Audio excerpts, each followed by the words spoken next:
Christian, bonjour. Bonjour. Alors, on revient de cette fabuleuse histoire de Pinas avec ce fameux personnage de la Bible, là, assez rare du reste, Oui. qui amène un certain nombre de réflexions. Ravi de te retrouver aujourd'hui. Septembre est bien entamé. Comment ça va, toi? Eh ben, ça va très bien. On va donc attaquer l'histoire. Rappelez-vous, je vous avais raconté la première ville qui est tombée, c'est Jéricho. Les Israélites ont passé le Jourdain, qui s'est ouvert facilement, comme la mer. Ils ont passé le Jourdain à la tête de cette population, Josué, dans le livre de Josué, évidemment. Josué. Et Josué va amener ces Israélites. Ils ont laissé leur image d'hébreux. Ils sont israélites. Ils étaient israélites. Ils ne sont pas encore juifs.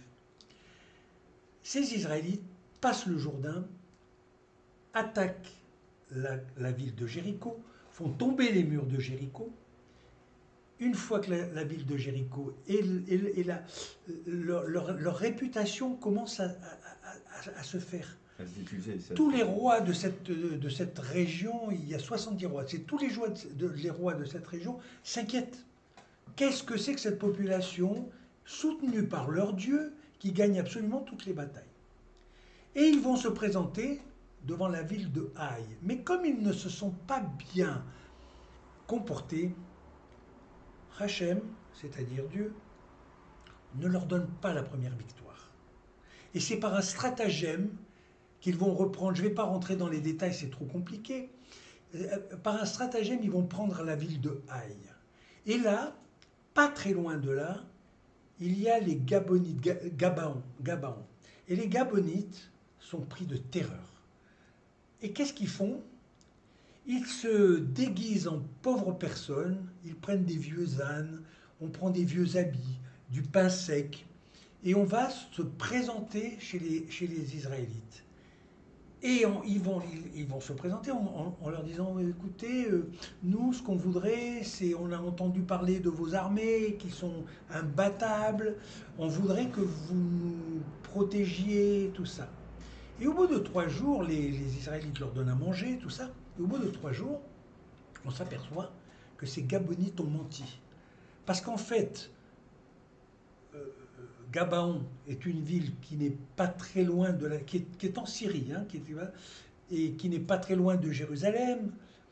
Et on s'aperçoit que ces gens ont Un menti. stratagème. Un stratagème. Mais en fait, c'est par trouille. Ils sont tellement paniqués. Alors il leur dit, écoutez, on va prendre la ville, mais vous allez collaborer avec nous. Et on va vous prendre sous votre protection. Mais vous serez toujours, j'aime pas le mot, une sous-race. C'est-à-dire que vous allez nous servir à couper du bois, à aller chercher de l'eau, mais on va vous protéger. Une On va vous sous-catégorie. protéger. Car nous, Ouais. notre projet, c'est de prendre toute la terre de Canaan. À ce moment-là, il y a un roi à Jérusalem qui s'appelle Adon Seket. Je ne me souviens plus exactement de son nom. Ce roi de Jérusalem réunit 5 rois et leur dit, on va se grouper et on va aller poursuivre ces tribus guerrières d'Israël. Évidemment, Josué se tourne vers Dieu et Dieu leur dit, de toute façon, battez-vous, car vous vous battez pour la bonne cause, puisque vous êtes le peuple d'un seul Dieu unique, et on vous donnera toujours la victoire. La bataille se déclenche, et là, Josué, euh, avec, toute, avec, avec les Gabonites, Josué va entamer la bataille. Il y a tout aussi un stratagème, et comme ils sont nombreux, le roi avec ses autres 5 rois, pour les battre, il lui faut beaucoup de temps. Et à un moment, il va se tourner vers Hachem, il va lui dire, aide-moi Hachem, je n'y arrive pas. Et Hachem va faire durer la journée 24 heures. C'est-à-dire que le soleil s'arrête, la lune s'arrête, et lui, ça va lui donner le temps de gagner. Évidemment, C'est parce que le temps, vous savez bien que le temps n'existe pas. Et que le temps, on l'invente, c'est nous qui le créons, le temps. Et qu'est-ce qu'il fait ce Josué? Il veut faire durer pour gagner ces 5 rois. Et en fait, il finit par gagner la bataille de Gabaon. Et donc, ils sont en train de s'installer en Canaan. Ils sont en train de prendre de la puissance. On sait qu'ils sont imbattables puisqu'ils ont Dieu avec eux. Voilà pour l'histoire de Gabaon. Le soleil s'arrête pendant 24 heures et ils vont se tourner vers Hachem en remerciant. Alors, à partir de là, on va commencer à distribuer la terre de Canaan à toutes les tribus d'Israël. Je vous en avais parlé des tribus d'Israël. Les tribus d'Israël, en fait, il y a 14 tribus. Le terrain va se partager en 13 parce que les Lévites, la tribu des Lévites, c'est la tribu des prêtres, n'auront jamais de terre. Eux, les Lévites, sont chargés de tout ce qui est temple et spiritualité. Il n'y a pas de possession. Il n'y a pas de possession. Par contre, quand je vous ai parlé des 14 tribus, c'est parce que Joseph avait 2 fils, Manassé et Éphraïm. Et eux, ils vont avoir des terres aussi. Okay, bien que Manassé va avoir une terre de l'autre côté du Jourdain et une terre à l'intérieur. Doucement, doucement, les tribus d'Israël vont prendre la terre de Canaan. Et là, nous allons rentrer, ça va durer longtemps, à peu près 40 ans, pour que le territoire de Canaan soit occupé par les tribus. Et chaque tribu aura un prince. Et ce prince, on les appellera très souvent les juges. Les juges qui vont qui vont régir chaque tribu. Voilà pour les Gabonites. Qu'est-ce que j'ai à dire d'autre sur... la ville de Haï n'est pas très loin de celle de Jéricho. Par contre, la ville de Gabaon est pas très loin de la ville de Jérusalem. Jérusalem sera beaucoup plus difficile à prendre, car il y a un roi qui est extrêmement important. N'oublions pas que comme ces Israélites continuent à porter les restes de Joseph seront enterrés à Sichem. Remontez dans les vidéos, vous verrez que Sichem, c'est le départ de Moïse et tout ça. Rappelez-vous que Moïse avait épousé Séphora. Séphora n'était pas juive. Donc, toutes les tribus, et en particulier la tribu de Shimon, va lui reprocher: tu as tué Pinhas parce que le prince de Shimon s'est accouplé avec... Mais Moïse, Jéthro, son beau-père, n'était pas israélite, n'était pas circoncis.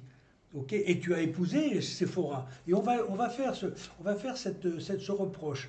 Vous savez, tout le peuple d'Israël est basé sur la pureté de la race. C'est pas aujourd'hui, pour nous qui sommes des gens libres et tout à fait tolérants, on a du mal à comprendre ça. Mais à l'époque, c'est pour ça que la Bible s'adosse à l'histoire. À l'époque, la pureté d'une tribu, d'une race était extrêmement importante.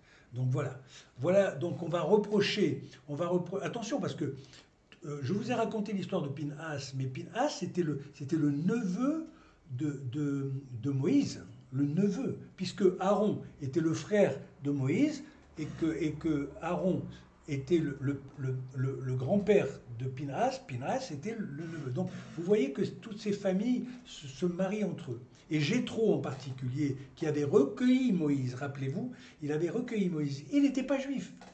Il n'était pas juif, il n'était pas hébreu. Okay, c'était un Cananéen, à Sichem. où il y avait eu cette histoire de Dina. Vous vous rappelez, Dina, le viol de Dina, c'était à Sichem.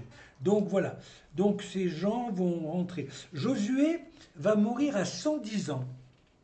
Il aura fini de distribuer tous les terrains de,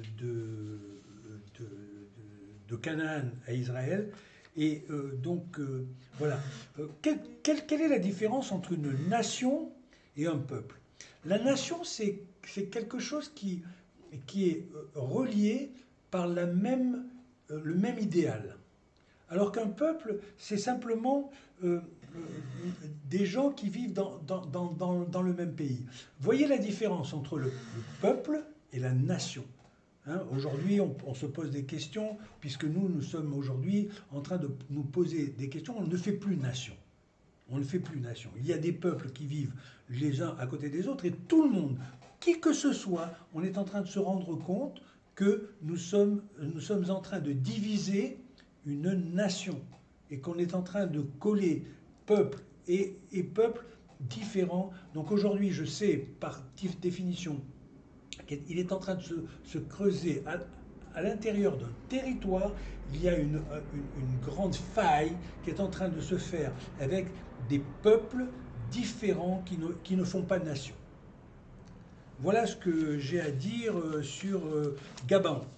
Alors, la fameuse phrase de Gabaon, je me souviens plus si je l'avais. Je l'ai plus. C'est pas grave. Quoi dire d'autre? Quoi dire d'autre?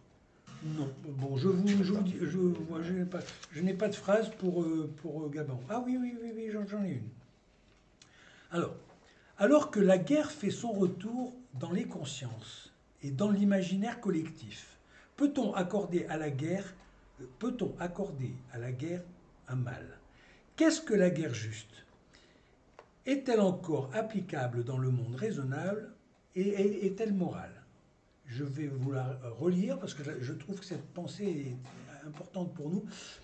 Regardez comme on se pose tellement de questions aujourd'hui, qu'on essaie de retrouver son identité.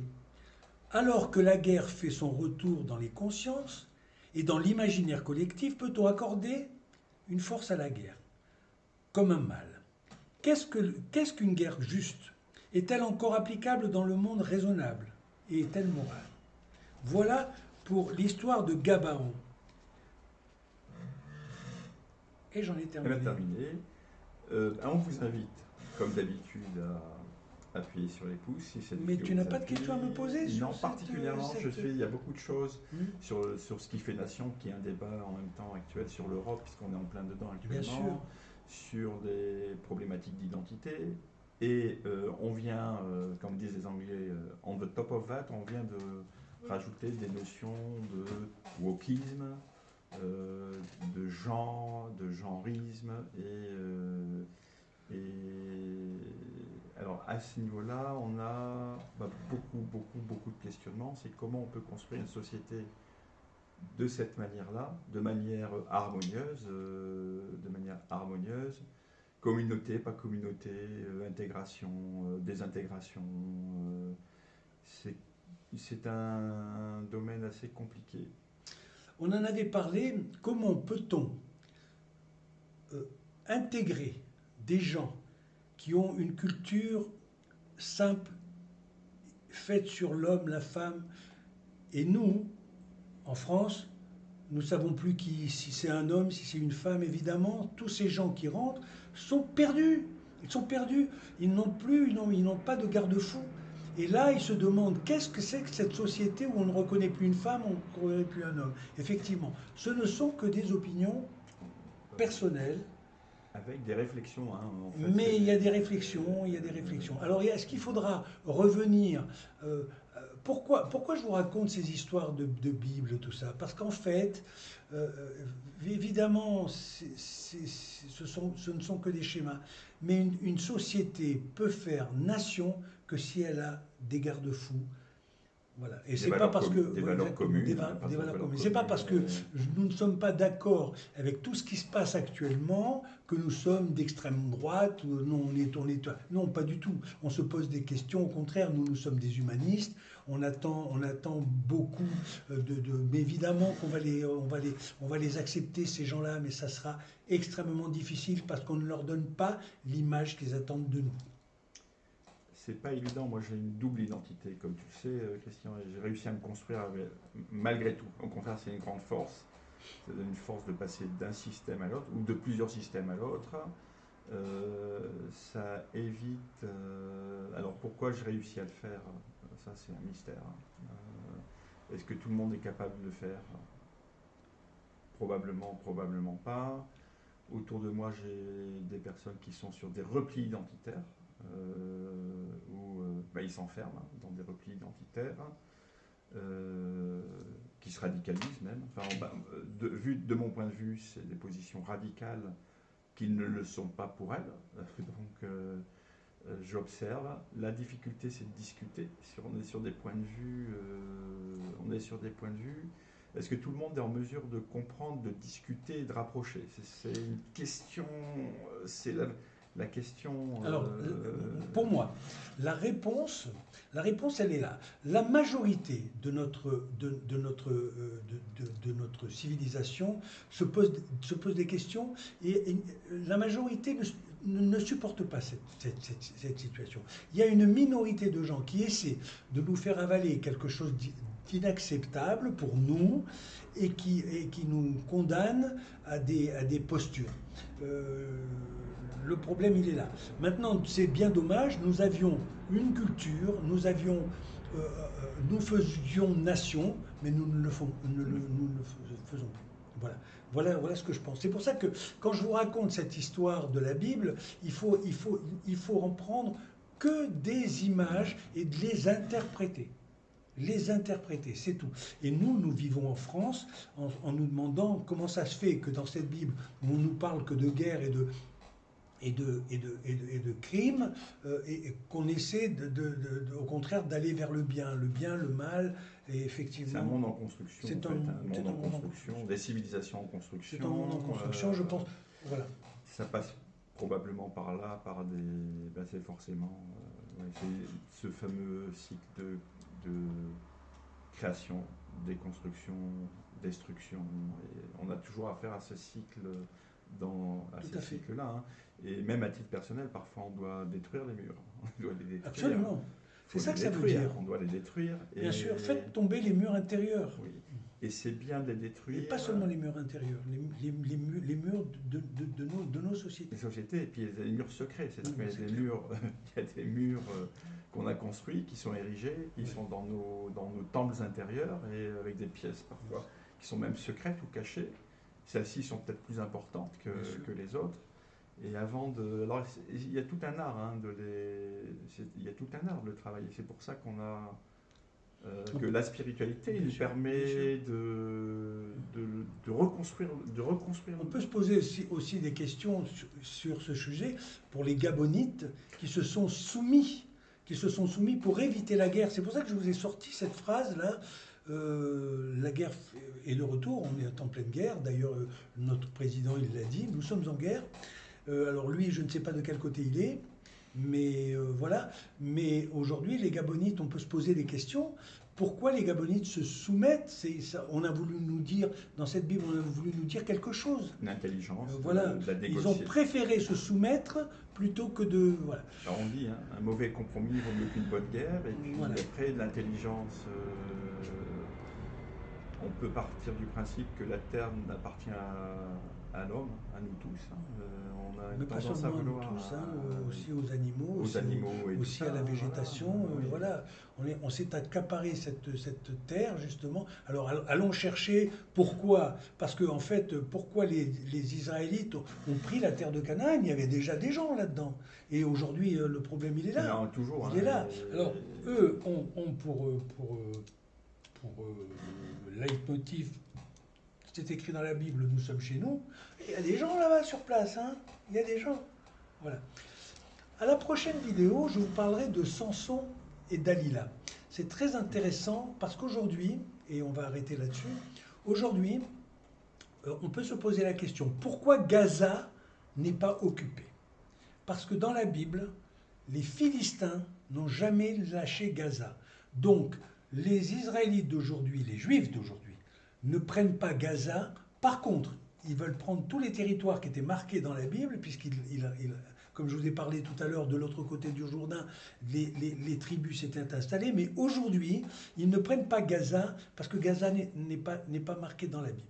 Elle n'a jamais été dans la Bible. La prochaine vidéo, je vous raconterai l'histoire de Samson et Dalila, qui est assez importante. Samson étant un juif et un hébreu, encore une fois je le dis, ou un israélite, et il va tomber amoureux de deux femmes qui ne sont pas juives. Alors, dans la distinction juif, hébreu et juif, à quel moment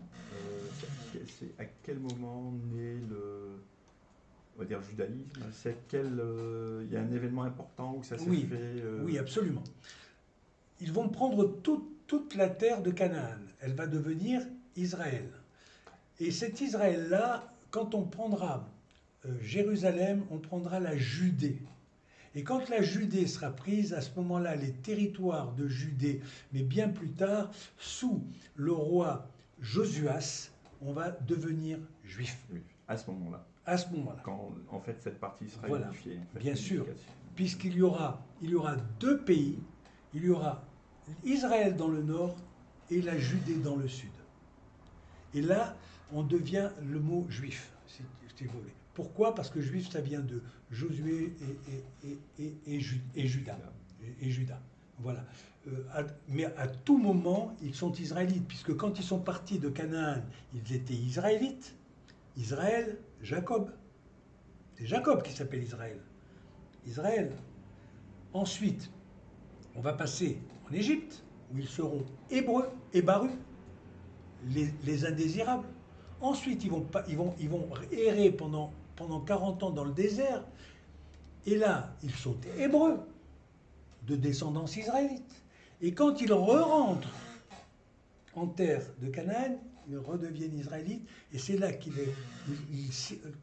que Josué circoncis tous les gens. Vous voyez combien c'est compliqué. Il y a un mouvement. Ce qui est intéressant, c'est le mouvement et la manière dont tout ça se... Bien sûr, voilà. Et c'est au moment de Josuas, le roi Josuas, le roi réformateur. Je vous raconterai, c'est très, très, très, très intéressant. Là, nous sommes à 22 minutes. On va en rester là. On va en rester là. Je vous parlerai la prochaine fois de Samson et Dalila. On vous embrasse. Avec vraiment, voilà. Je vous embrasse tous. N'oubliez pas le pouce, l'abonnement et le partage. Donnez-nous un coup de main là-dessus. Je sais qu'il y a beaucoup de gens qui nous aiment et qui aiment ce que nous faisons. Commentaires aussi. Et les commentaires, allez-y, les commentaires, posez des questions.